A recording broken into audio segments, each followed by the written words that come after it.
Okay, Brandy, I'm ditching the whole intro. I'm starting another way. I want to tell you something. I'm going to use some adjectives to describe you. Okay. Compassionate, kind, empathetic, loving, family-oriented, champion of the underdog, champion of anybody that people perceive to be different, a free thinker. You're very motivated to be a world changer. And you also are like me, you're a little snorter. Is that all? See, I told you. Yeah. But so I know you, met you many, many, many years ago, probably over 20 years ago. And you've been a therapist now for a social worker therapist. It's been a long time, like at least 17 years, 20, something like that. Actually, almost 30. What? I know. How? I know. Isn't What? it insane? Stop it. Yes. I guess that's true because your kids are getting older too. Yes. So, oh my gosh, that's crazy. This is really important to me. It says that you mentioned that therapy had a profound impact on your life. Yes. Is what made you want, and that happens. It's the thing that happens to us, makes us want to help others. So tell me a little bit about that. What made you want to be a therapist and help So people? when I was a teenager, I was struggling with some depression and anxiety. And I went to my parents and said, I want to see a therapist. And they Wow. said, yeah. Back then. And they said, we don't do that. Oh, yeah. That's malarkey. Yep. And so I was like, okay. So shortly or a little while later, my brother passed away and my parents said, we're going to therapy. And Interesting. And so when I saw that therapist, she saved my life. And so she really, truly saved my life. And I said, I wanted to do that for other people. That is amazing. That is so true. And that might be why you were so good with people who have anxiety and depression, because I've never had anxiety or depression. I've had it situational, like for a normal life situation that you should be that way or you're crazy. Right. But never has that been my energy or spirit. My daughter does not mind me saying that's been something she's suffered with her whole life. So she's very compassionate and tender towards others to do. Yes. So that is really cool to me. And so that is a big difference. I had you'll have to listen to it. I did a podcast with JJ, my kid, my 15-year-old today. And JJ expressed how kids that age don't care. They're not like we used to go in the back door and they're not ashamed of it. They're proud. I love that. Aren't you excited? It is so exciting. And it's been a long time coming to be able to get out of the shame of that it's okay to ask for help and it's okay not to be okay. And that we're all learning and growing and life is hard. It is real hard, especially if you feel like you're alone or you feel like the shame. I think that's why AA does so well, because you get in those rooms and you hear those stories and you go, I'm not alone. Exactly. There are people just like me. There is help for that me. sense of universalization that I'm not the only one and that there are people that are further along the journey and you can see, okay, it is possible. Because sometimes we feel like it's not possible and we need that hope that it can be done. I think that's when there's so much shame wrapped around things, it's almost impossible to change it. Yes. So how much do you think that personal experience that you had as a child plays into how you treat your people today? What I've heard is that they feel understood and not judged. And I think because I have experienced it, that I'm able to feel that sense of compassion and non-judgment. And I'm open with people. And when I talk about, I talk about my journey and because I'm a work in progress and I joke that I'm in therapy 8 hours a day. Yeah. But that is important because people and this is totally weird thing but so my friends, in fact, we were laughing with Stephanie and Carrie about this today. My friends who keep a ridiculously clean and neat house, because I don't, I'm kind of shameful around them. So if they admit to me every now and then that they don't always have it together. So I was laughing. I went into Stephanie's house and her house is spotless. I mean, it's completely. It's minimalist, which I am not minimalist. Right. And so Carrie looked at Stephanie and said, you know what? You make me feel bad. Your house makes me feel bad. So you need to stop. So my point is, if someone knows that you've been there too, you've experienced it, they're not afraid to share Yes. their Yes. It feels struggles. much safer. It allows that process to happen, the magic that happens in the rooms. Yeah. To be able to, that safety. That's really what we're all looking for, is that sense of safety, that we're going to be accepted and wanted and cared for no matter what. And people are able to thrive when they do that. Yeah, absolutely. So, and so you've been in private practice since 1997. Oh my gosh. I know. Nearly 3 decades. It's insanity. Okay. So what has changed the most about people, or has anything changed about people? Are they more, I mean, is anything changed about people in the 3 decades? Have you watched a change, or is it pretty much the same? Things are just intensifying. People are more open, thankfully, Thank to God. getting support, and that there's not as much shame around it. There still is, and there's still a lot of work for us to do. I believe that even though we are more connected, we are more disconnected. And that creates that sense of loneliness, and that, you and I, when we didn't find out till Monday that we were left out on a weekend plans, now kids are seeing it in real time. Oh gosh, that they're yes. left out. So they're feeling more lonely and creating more anxiety and that sense of comparing themselves. And so there's a lot of that, and I think that we as parents, children are getting access to these things so much younger that our brains aren't developed yet. Yeah. And so it just keeps creating this anxiety and this sense of not being good enough. Well, JJ and Jet don't have social media. That's hard to do. They at this ask me age. all the time, when can we have it? I go, y'all got YouTube to watch all your videos and, stuff like that. And you you got your phones all the time, Right. but no, we're not doing social media yet. We're not going down that road yet. Yeah. No, I'm holding off on that as long, like a man wanting his child not to date. Right. Kids Yes. ain't getting social media, But the other thing that I notice about therapy now that I'm hoping continues, and especially relevant in the kids, is people back in the day thought that therapy was when you were out of control. Right. Like, it's an emergency. Yes. But I think Yes. now in me, because I'm procrastinating, I need to get in therapy again. And I'll mention this to you in a minute, because it's a general question about people pleasing. But I think nowadays people do it sometimes as a not preventative, but they're going, hey, wait a minute, I think I could be better. Right. They're being more proactive. They're being more about proactive. Yes. Do you see that? Yes, absolutely. awesome. Yes.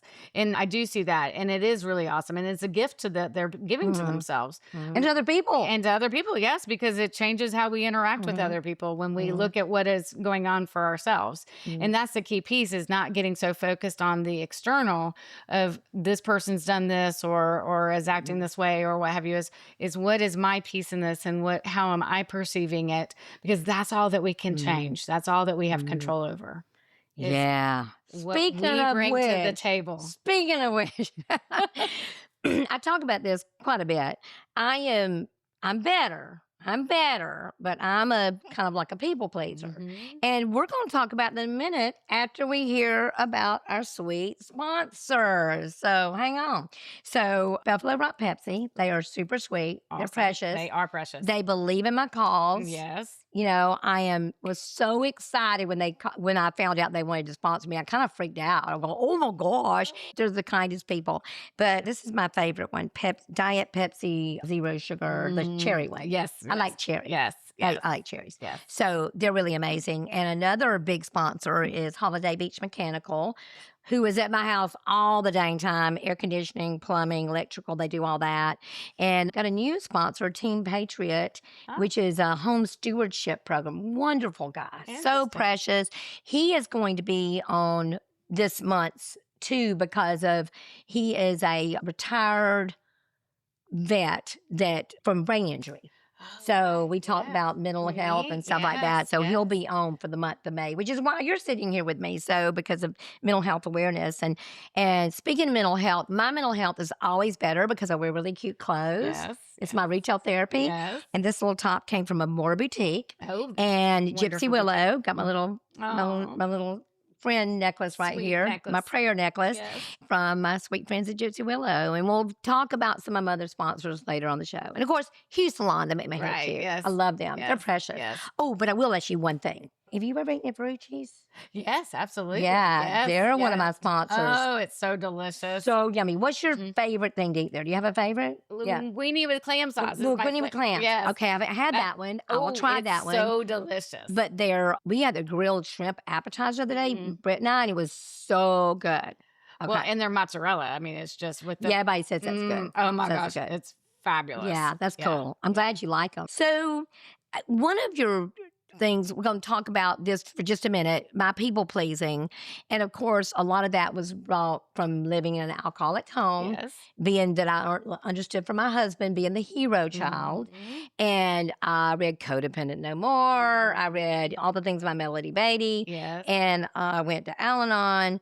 But I still notice that is my go-to. Yep. It's not something that is just gone. Yes. It's not gone. Right. I have to work on it. Do you have suggestions for other people out there who tend to be a little people pleasing? And I'm really thinking about it as I get older. Because I'm thinking, I'm 67. Uh-huh. It's time to quit that malarkey. Right. Yeah. It's time to stop that. It's progress, not over Yeah. perfection, right? And Yeah. so it's gonna pop up, Mhm. and it's gonna pop up when we maybe are the halt theory. No, don't get too hungry, lonely, Yeah. or angry, lonely, tired, or sick. I add on Mhm. sick, and so because we regress, and so we're going to be more likely to regress in those old patterns, and those patterns are there. They've kept us safe, and so we don't want to let go of those patterns because they feel like they keep us safe. And so that's that focusing on that we are safe today, and that we are and taking care of and nurturing ourselves so that we feel safe within ourselves, that we don't have to worry so much about the safety around us. Mm-hmm. And it's so, I told the story. I don't think I've told the podcast yet, but it comes in just silly ways. So I don't like my hair straight. Mhm. I'm not a straight haired person. Uh-huh. It doesn't fit my personality. Yeah. I've always loved messy hair. It was kind of a joke between me and my mom Uh-huh. that I had messy hair. She said, "Baby, don't you want to comb?" So she always teased me. Right. She even said, "Are you going to comb your hair at my funeral?" I said, "Absolutely not." Right. And so I just like messy hair. So the other day I wore my hair straight, and everybody was going, "Oh my God, I love your hair. It's adorable. It's so darn." So, okay, I don't like my hair straight, Right. but because everybody loved it, Uh-huh. I was going, well, it looks bushy in the back. So if I'm going to wear it straight, I'm going to need to go back to my hairdresser and get her to cut some more of it off so I can wear it. I'm going, wait a minute. Right. Hold the farm. Yes. You yes. are about to change your whole hairstyle right. that you don't like Right. because everybody said it was good. yes. Yes. Exactly. Yeah. Seriously? But you were so smart at such a young age. You knew intuitively that you wanted to please those around Oh, you. yeah. To keep Absolutely. the sense of safety. Yeah, especially in an alcoholic home. Exactly. Yeah. When it's chaotic and you don't know what's going to happen. And so that is that sense, and it's just really innate in us when it comes from that beginning time that that's our default. And so what's beautiful is you caught it. Oh, yeah. That's I almost did. I was making an appointment. But that's the beauty of it, is catching it. And that is where the success is. I was about to change my whole do. As my mom told me, it's only hair, it'll grow out. That is one good lesson she taught me. But I think it's crazy that happened. I thought, but it's funny where lessons can come. Absolutely. Lessons can come there. So this is another one that's really cool. So I call him my starter husband. And that really sent me to therapy too, because I didn't know what was going on. I couldn't figure it out. And come to figure it out, it was a blonde with blue eyes, but and other things too. That it's not always just a blonde. It's not just that's part of it. It's a symptom. It's a symptom. So I went to therapy, and then I finally drug him because he's one of those ones that thought it was malarkey.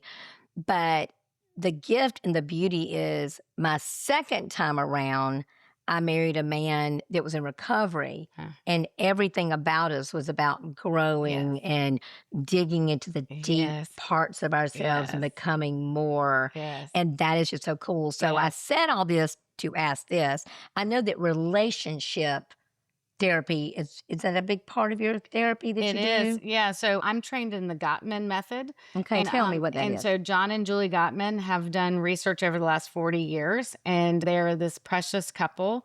And they had the Love Lab in Seattle, and they brought these couples in and did these assessments.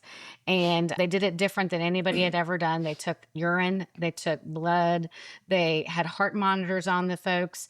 They looked at they literally assessed The whole, which you every should do. yes. And so they figured out what makes masters or disasters. And it doesn't mean that we're going to get divorced. It means whether or not we're going to be happy or not. And one of the things that they found is that we're gonna have conflict. Absolutely. We're gonna have conflict. And so they found that 69% of all relationships are going to be unresolvable conflicts, because it's just a difference. It's not that somebody's right or wrong. And when we get into a right or wrong, then somebody has to lose and the relationship loses out. Or somebody has to win and somebody has to lose. And so then the relationship always loses. And so it's really not if we have the conflict, it's learning how to have the conflict, where we can be curious in understanding and wanting to understand versus being defensive. And also the key piece, which most people are not good at, is the repair. We don't repair. We don't. You kind of just gloss over it and don't do the repair part. Correct. Yes. And so where you don't sit and talk about, what was going on for me, why I showed up that way, or handled a situation in a situation in a certain way, or how that they received it and what that experience was like for them. And then talking about how can we make sure that we don't do this in the future. There's these great steps. There's 5 steps they call it a regrettable incident instead of an argument. I love it. I love it. And I heard this thing one time. I hope this do you say. I heard a lady speak, and she said, instead of saying you're angry with somebody, say, I am so disenchanted with you. That's adorable. A regrettable incident. Oh my God, I love it. I love it. And so, and having that repair and saying, I'm sorry, and owning our part, because there's usually each person, whether, believe it or not, has a role in it. Even if it's No just matter what. 2%, they still have something that they can own and acknowledge. And by doing that, we're working together as a team and creating that connection and that understanding and that sense of safety. And so Gottman.com is their website, and they have incredible resources out there that are free, and they're now in their 80s. And wow. Still married? Still married. Not like the Mars and Venus that wrote all that stuff and then they divorced. Right. Yes, exactly. No. This is, and they're so cute. He's they're both psychologists, but he's the mathematical research brain and she's the clinical brain. So it's like this beautiful synergy of both of them together. That's so cool. And so it really is remarkable stuff. So I'm level 2 trained with the Gottmans. And so I love working with couples and helping them to learn how to navigate and communicate and experience each other differently versus in this adversarial. And we don't mean to, we love each other. Yeah. But we have these conflicts and we get into this adversarial position that somebody's got to be right. And then everybody loses. Well, the interesting thing about that too, that I'm so pro therapy for couples. So pro, and not when their elevator's gone on the bottom. Exactly. Go when you can, because really need to I have a friend in Enterprise who I remember, this was a long time ago. I think she and her husband had been married, I want to say 15. Now they've been married 30 plus years, 15 years. And she just didn't like him at all. She was over it. She didn't like him one bit.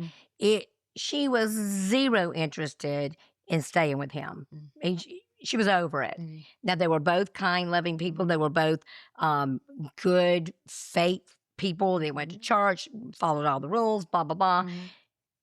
They went to therapy.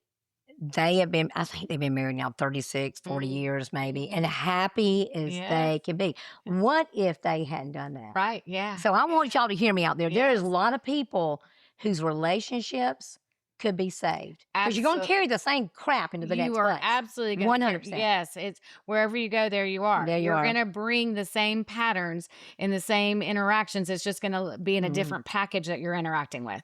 that was one of Hugh's favorite books. Wherever you are, wherever you go, there you are. We love that book. Yes. But there's a big difference. Like, again, I had that relationship with starter husband. But what is so amazing, I can even see now my part. Yes. My big part in Yes. it. I didn't look him with love in my eyes. I Right. didn't Yes. respect him. Yes. He wasn't a good breadwinner. I was working my butt off. Instead of letting him fall, Right. I would go out and work a little harder, do a little more. Right. Yeah. You know, Yes. Try and rescue. Yeah. Yeah. And which then kept you in this position of looking at him with not kindness and frustration. And when a man, I'm not giving you men an excuse to go have an affair, just so you know. It's not an excuse. Yeah. It's an excuse to talk to your wife, to go get therapy. Yes. But with Scott, I know that I was not looking at him with fond eyes. I wasn't looking with the respect. I didn't respect him. I had zero respect for him. Right. And didn't trust him. But I also allowed bad behavior. Right. Yes. I allow that because I'm a people pleaser, but I don't do that today. Right. Yes. You know, but that's just interesting because I do look at that now and know well, my heart in it. And I saw the work that you did because the relationship you and Hugh had that was such a beautiful relationship where that you supported each other to that deeper level and that insight and understanding and really lifting each other up to grow. And it was a beautiful sight. It was beautiful, wasn't it? I did, it's funny. It's been 8 years since he's been gone, and I always loved to be on people that knew him or saw his experience in my life. So anytime somebody comes in and starts talking to me about him and talks about how he helped them in recovery, my whole heart is lifted. Yes, it's just lifted because I still have his book on my nightstand. He made such an impression on my life, not beyond being my husband, beyond just such I'm just so grateful. Even after 8 years, there's parts of someone that will never die. They're always here. Without a doubt, because he did make such a difference in so many people's lives that he does continue to live on through all these people who are continuing to walk the walk that they are. It's cool. Because he guided them and supported them. I'm so proud he chose me. It took him 5 years for Dad Burn's sake, but at least he finally did. Well, he was methodical. Yeah. God, he was fun. How do you help someone who wants to save a relationship when their partner refuses to come to therapy? Yeah, that happened to me. Yes. That is probably very common. Yes, it is very, very common. Yeah. Yes. So what do you do in that case? And so it's actually something that can really work because a relationship is a system. So when we change one thing in the system, the whole system has to change. So whether that is that they learn new communication skills or think about what are they bringing to the table that's creating this dynamic, that they can start to shift that. And sometimes it allows the relationship to heal and to get to a stronger, better place. Sometimes it's where the person becomes stronger themselves and are able to make a hard decision for themselves that they weren't able to make before because they were stuck in that pattern with that partner. And so it is absolutely, I encourage people to, if their partner isn't willing to, that they come in and start to work on things because it does make a true difference. It does. And I know it does because I see it in Al-Anon and AA. Yes. I see people going to Al-Anon and getting help themselves. Yes. And then without saying a word, in fact, you don't need to say a word. Right. Yes. Without saying a word, yes. They see the change in you. They, I've had to learn that with my boys a lot. I've learned to keep my mouth shut because nagging, complaining, cajoling, manipulating is absolutely does not work. It doesn't work in a relationship, any kind of relationship. No, it doesn't. Any kind of relationship. Yes. Yes. And we just think about it with the husband and wife or the man, the spouse, the spouse, whatever, but it's everywhere. It is everywhere. It's in all relationships. Yeah. And I'm afraid you're going to have to come back for part 2 because I want us to talk about this more because this is very interesting. Even though I don't have a mate now, I love the thought of the difference that you can make in your relationship when you truly work on yourself. Yes. When you work on you, You're funny how- showing up different. It's funny how the world changes, Yes, isn't it? it really When is. you change, the world does change. Yes. Can't change it, but you can change the world. Yes. Yeah. So, and I have a tendency to like come home and I've learned something new and I'll be like to my family, like, oh my gosh, you've got to do this. You've got to learn this. You've got to practice this, whatever. Yeah. And so I went and got trained in TM from Prudence Bruns and You trained under her too. yes. Yeah. And so, and it was this amazing experience. And I came home and I didn't say that to any of my family. And I was waking up early, than normal because I like to sleep in. And I was just acting different. And my husband's like, I want some of what you got. So tell me give me her phone number. And so it was one of those things where is modeling. People do want to, when they see that it is a difference and it made it positive, they want to be have a part of that and experience it. But if you tell somebody, then they get defensive. They put their walls up, and we're trying to tell. They receive that there's something wrong with them, and when there's not, it's just we all have things to work on and grow. Yeah, and at different times. Yes, we don't know when people are ready. No, I love that. So I didn't know you'd done that because Hugh studied under Prudence. Is she still doing it? Because she's kind of getting up there in age. She is, and she's not teaching as much. I think she will occasionally teach, but she's still around and over in Walton County. Wow! And I just heard her on a podcast just recently. Oh, I need to hear that then because Hugh was an avid TM meditator. I mean, he was avid. He meditated at least twice a day. Yes, he meditated in the morning. He meditated in the afternoon. Yeah, and for as long as I knew him. Yeah. He started his day on his knees and said, "Dear Dad, I pray that you let me be of service to you and others." Yes. And then it was a good life. Beautiful. Good life because of those things. Absolutely. So that is so cool. I love that. Yes. So I have a tendency when people, like when the boys were like in active addiction, I'm a firecracker. I am cool. I am good. I'm good. I am resilient. I'm strong. I'm climbing that mountain. But when they get in recovery, I want to tell them how to do it. Yes. When they're recovered, I don't. Right. But I want to. I don't do it anymore at all. Yes. But I used to like. Are you going to meeting? Are you? If they don't go to meet, I don't do that anymore. Yeah. I absolutely.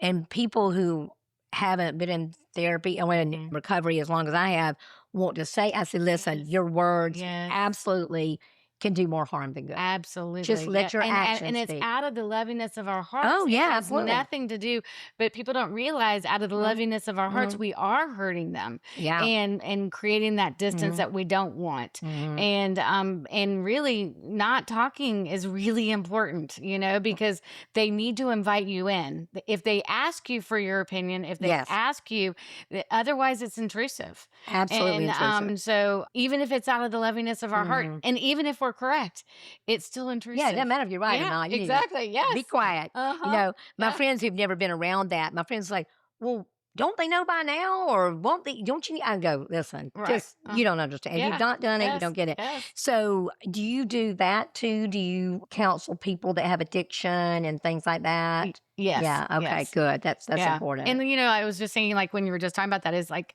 to quote Shrek, we're like onions, we have layers. Yeah. And so sometimes we have to keep going to these new layers and just and redo and experience things. And it's frustrating for those around us because we want to rescue them from that. But they have to get to that space to be able to really get that lesson, because we don't move on until we learn that lesson. And you can't save them. No. You cannot save them, because I've got friends who will say to me, but he's going to die. And I go, you cannot keep him from dying. No. You cannot. No. You absolutely do not have that power. Yes. There's not one thing you can manipulate or do or say to change what's going to, it has to be within you. Absolute illusion of control. We operate an illusion of control all the time, especially as parents. That's a full-time job, ain't it? Because the parent thing is really hard. Yes. Because we're supposed to be taking care of them. Yes. So at what point do we flip over to not taking care, but manipulating and controlling? Right. Yes. I don't know. I don't have an answer to that one. But you've done really good because your kids are older now. They are. And they're lovely. Oh, well, they're thank lovely. you. Yes. One is married. And he lives in Austin, Texas with his wife. Yeah. And my daughter lives in Raleigh, North Carolina. And so, So you and Darren have the house to yourself, We just you and your do. animals. I know. Wow. Yes, but he won't let me have any more animals. It's really sad. Listen, I'll be honest with you. I don't want any more animals Oh, either. really? I'm tired of taking care of people Oh, and that. things. Mm. My new rule is, other than plants, because if Mhm. you go to my house, I got a bunch of plants. If you eat or breathe, Uh-huh. you can't come Right. in. Right. You can't Yes. come You in. got. Yeah. I Yeah. mean, except for the kids. Right. Right. The kids, I'm keeping the Yes. kids. I'm Keep not the getting rid of the right. kids. Yes. So don't worry, kids. Yep. Not giving rid of you. But I just But you're don't. not adding any more. No, I don't need any more No. responsibilities. Yeah, I get it. I'm Yeah. I'm over the top with Yeah. responsibilities. Yeah. Well, and we're not going to tell Darren, but he's probably right. We don't need any more. Yeah, But and you I'm not can going to. travel when you But want I'm to not too, going to without tell him worrying that. about it. Yeah. Yeah. So maybe you can go to therapy, couples therapy, and work it out. Actually, I did work on that in a recent training. Oh, that's funny. That's funny. Yeah, I know. You said, "Hey, I'm here anyway.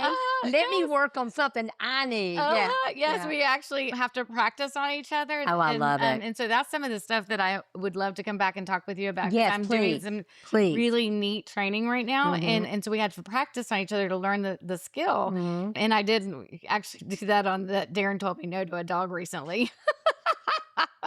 It's Maybe he embarrassing. better not watch this podcast. I We'll know, say, right? "Darren, you can't watch the podcast." I'm planning a surprise for you. Right. Yeah. I love it. So the other thing is, I want to talk about this because I want the time getaway that we don't talk about it. What is the most common misconception people have about depression? The one that actually gets in the way of them getting help. Yeah. So I think we see it all in movies. They're in bed and crying Yeah. and they're not functioning and or suicidal. Mhm. And really depression shows up in a lot of different ways. And one of the ways that is really surprising to people is irritability. Is that Yes, quick, I've heard that. The short, anger, yes, yes. tense, and yeah. That just that exhaustion, that not feeling like yourself or social isolation, just, doing, not engaging in the normal ways that you would. But you go to work and you can function and all the things, Mhm. but it shows up in lots of different ways than just being Mhm. just tearful and Yeah. can't get out of bed. Yeah, like debilitating. Right. Yeah. Yes. But the one that's so hard for me are the ones that, like I said, I've dealt with my daughter and I've had other friends who suffer. I've got an artist friend that we're always waiting for that shoe to drop because she suffers from such depression. She'll be on doing good, but then Yes. she'll fall. Yes. And I am so grateful that that's not something I have. Now, I will tell you that I'm way more compassionate as I've gotten older about it because I had situational depression after COVID. Right. Yes. And I went to a Yes. therapist. I had to use the visualization. I don't even know what it was called. I don't know if I use EDM. I don't think I use EDMR. I don't know. I can't even remember what things are. I'm going to ask you about that in a second. But because once it happens to you, and didn't have it very long at all, I Right. thought, wait a minute. Yes. People feel like this a lot? Yes. Yes. I can't even imagine. Yes. Yes. Can't even imagine. And it's really hard to know what to do as a family member when your family member has depression. Right. Yes. And so it is hard. And so there's so many things that are pieces to the depression. But one piece is our own thoughts. We have our thoughts and we're in control of those thoughts, but they can be really cruel and harsh to ourselves. And we would never ever say to anybody else. And that becomes really, really heavy. And then also, sometimes with people like your friend who it's so intense that there are some really cool treatments now that we're really understanding how the brain is working. And I know you're going to have a talk with one of my friends about neurofeedback because we can so cool. rewire the brain and help because it's these neuro pathways that need to be rewired so that we're not just defaulting to that space. And so there are things that somebody can do themselves, but there are also other treatments. And there's another really cool one called Spravato, which it's ketamine and it's microdosing of ketamine. We've seen really great results with people's depression and anxiety. It just kind of flips the switch. Yes. Wow. It kind of maybe resets our nervous system. Yes, exactly. Yes. And so that brain and that the wiring gets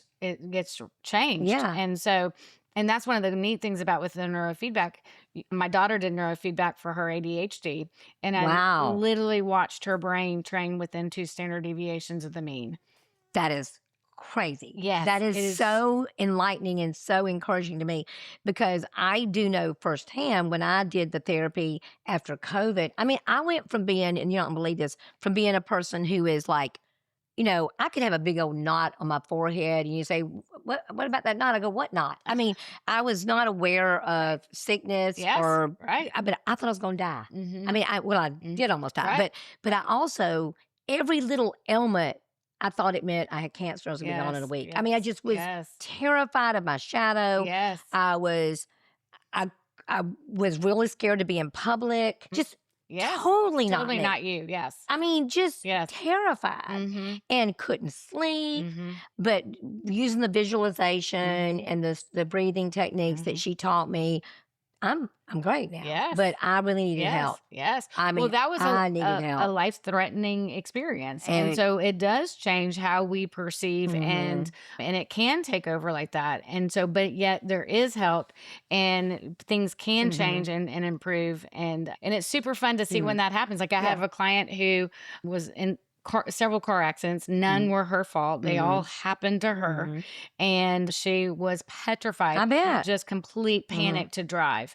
And last weekend she drove all the way down to Orlando by herself. Yay. But you can overcome, but people feel like that If they can't do it by themselves, right. and yeah. Yes. Yeah. And so, but there is help, and it's just about, it's taking the courage to come in and to talk about it and to explore. Because a lot of times it's that fear and they get even into, well, it's not going to work for me. It might work Right. for other people, but not me. Yeah. Right. Especially when we're in that dark space, they get caught up in that belief system, but that's that fear and, false evidence appearing real. Heard that a few times. Uh-huh. So I want to, before we go, and I really am going to have part 2 with you because I know that you've got to go back to work. You've got a client that needs you. They're not clients; they're patients. They're not clients. I found But clients. yeah, clients. Okay, whatever. Yeah. But so I want to ask you about something that we hear a lot of, and I see a lot of.